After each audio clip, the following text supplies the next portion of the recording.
It's seen as a last-ditch effort. A ceasefire deal that will also secure a hostage release remains elusive.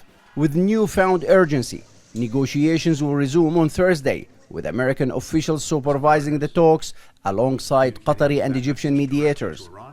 Negotiations hit a snag when Israel assassinated top Hezbollah military commander Fuad Shukr, following it up by killing Hamas political bureau leader Ismail Haniyeh. Israel never claimed responsibility for Haniyeh's assassination in Tehran, but it didn't deny it either, and many say Haniyeh's death may be the final nail in this coffin.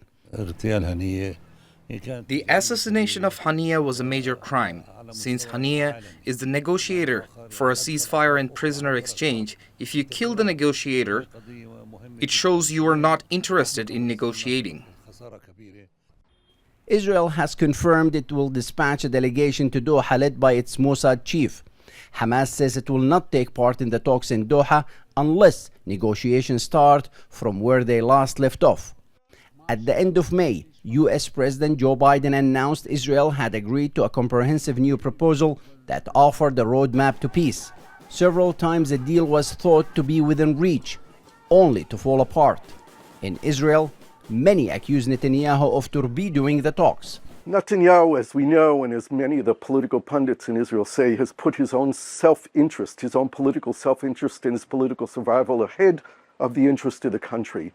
Negotiations are at a critical junction. A sense of abandonment is growing in Israel, alleging Netanyahu has become a hostage in the hands of the extreme right.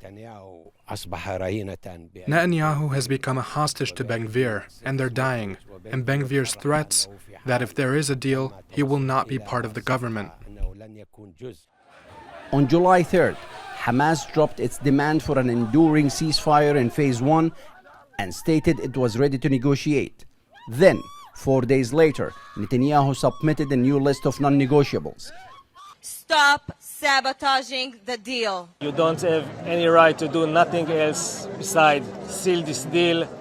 Mediators remain optimistic of a breakthrough to avert an all-out regional war. Washington has conducted a diplomatic blitz, sending several senior officials to the region ahead of the negotiations to ensure that the talks don't collapse. This latest round of talks were doomed before they even began.